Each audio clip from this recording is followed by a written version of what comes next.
Hi there, this is Zoe Rath, leadership futurist, podcaster, author, and facilitator. And today we're talking about hazards, risk, and resilience. The question is, when should we do risk analysis and management?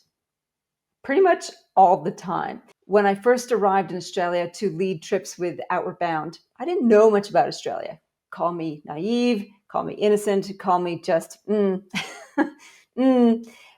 The point is, when my first coordinator took me out on a trip and I was about to meet my group for the first time, he said, "So, do you know about snakes in Australia?" And I went, "There's snakes here?" Duh. And he said, "Yes, 10 of the top deadliest snakes in the world." And I went, terrified. So he gave me a quick crash course on how to avoid snakes and how to treat a snake bite should it occur. From then on, I have snake eyes, ready to see snakes in the bush wherever I go. And sometimes I do see them. And luckily, I've never been bit by a snake, nor any of my participants been bit by a snake. The point of this story is, until you know about the risks, you can't prepare to avoid them or treat them.